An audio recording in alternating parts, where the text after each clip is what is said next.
After the Second Vatican Council and around the year 1965, the church opened the doors to so many things, to how we would pray, that we could pray in our own language. Masses weren't in Latin anymore. They were in Spanish and English and Portuguese and whatever language. And I think it made a huge difference for people being able to not only understand everything that was going on, but to participate in it differently. But one of the big changes also was the change of the Lenten experience. When I was a boy, it was negative. You were not supposed to have any fun. You couldn't dance. You couldn't eat chocolate, give up beer, stop smoking. You had to be miserable. And I think that it kind of destroyed what the whole season was about, because we were preparing for that and that. For the death, the passion and death of Jesus Christ on the cross and his resurrection, and all that means to us.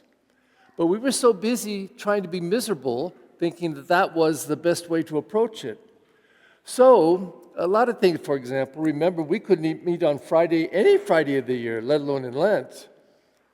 And if we did, it was called a mortal sin, and it was considered serious enough that, at least in theory, if you should die after having eaten meat on Friday and not going to confession, then theoretically you could go to Hello, okay?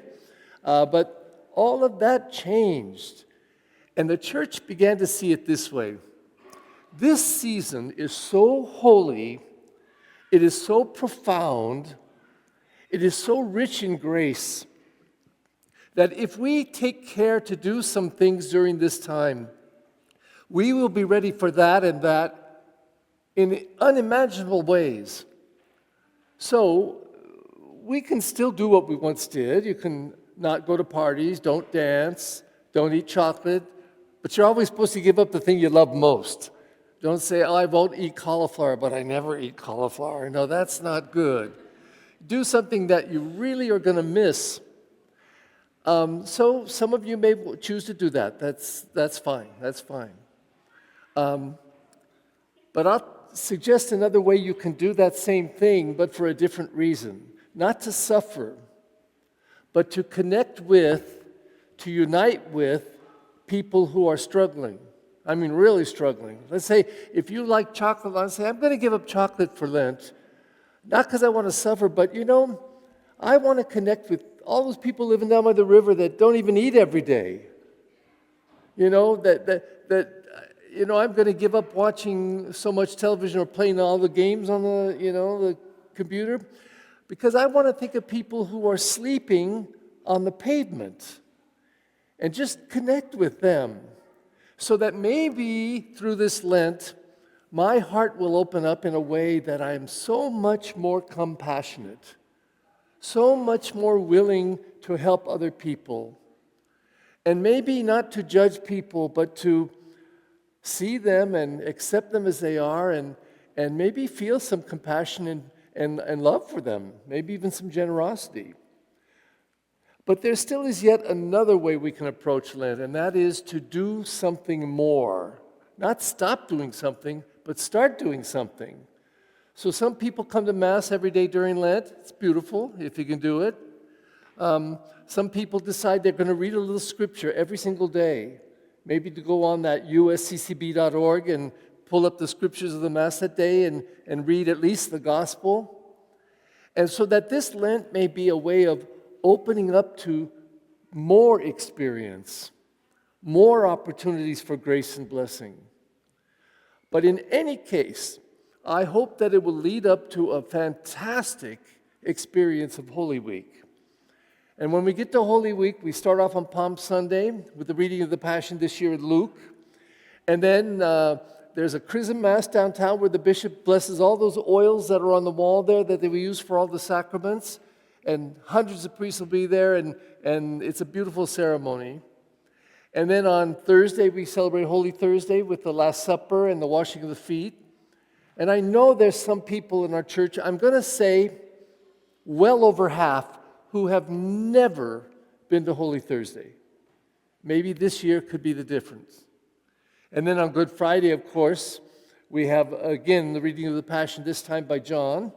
and we really get into and celebrate the passion and death of Jesus. And then on Holy Saturday, we have the biggest celebration of the whole year, the Easter Vigil. And I believe we have about 15 youth and adults who will be baptized, receive confirmation in the first Eucharist on that night. But if this Lent simply opens our hearts, teeny bit, and we can experience a little more grace, a little more blessing, a little more love, then I guarantee you all of these events that we'll be celebrating will have so much more power in your lives, in our lives.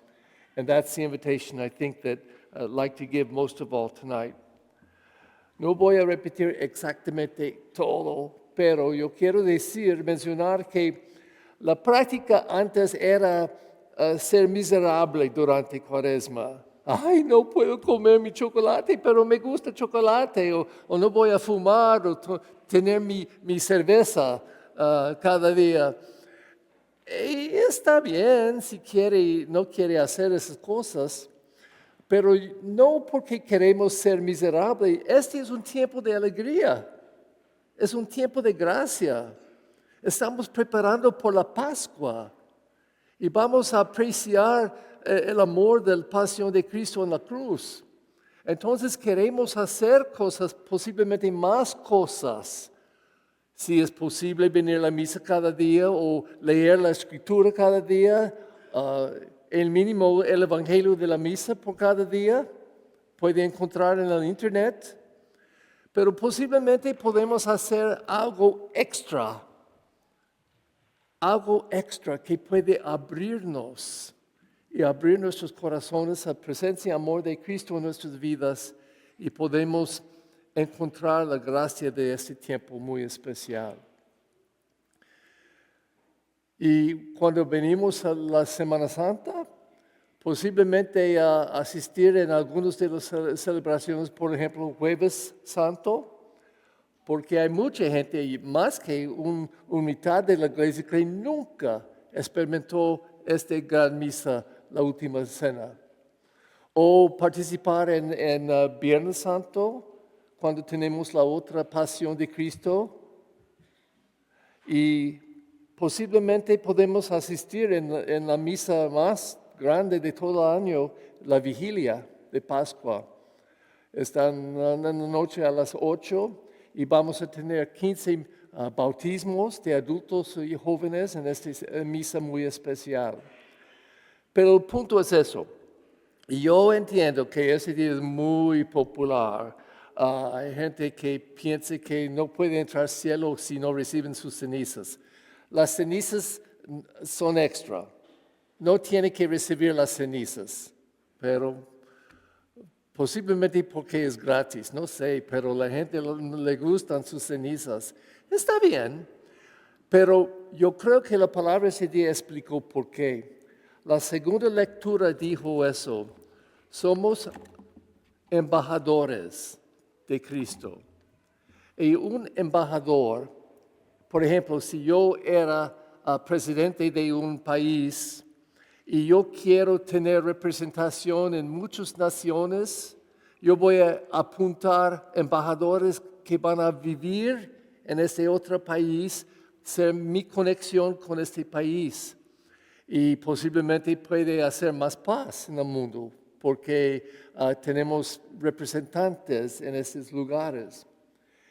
El Papa en Roma tiene un arzobispo por cada nación en el mundo, un embajador que representa el Papa en estos países y puede comunicar con el gobierno de esos lugares. Pero la palabra ese día dice, nosotros somos embajadores de Cristo. Que Él quiere que nosotros podamos pasar en el mundo, en todas partes de nuestro mundo, viviendo la palabra de Jesús, haciendo su presencia auténtico en nosotros. Qué bonito, somos embajadores de Cristo. Entonces, es la razón que recibimos estas cenizas. no es pretender que somos muy santitos o ir a la tienda esta noche y ellos dicen, su cara está sucio, ¿qué pasó? ¿Tiene algo? Y no, yo tengo mis cenizas porque yo soy católico y es muy santo. No, pero esta es la marca de embajador. Y si estamos haciendo una promesa esta noche, yo prometo que este tiempo de Cuaresma va a estar especial por mí y yo voy a desarrollar en mi fe y en santidad. Yo quiero venir más cerca de Cristo. Entonces recibimos esta marca, a salir de la iglesia como embajadores con la promesa, vamos a hacer un mundo mejor. Si estamos haciendo, entonces Jesús está usándonos y poniendo su gracia en este mundo entre nosotros.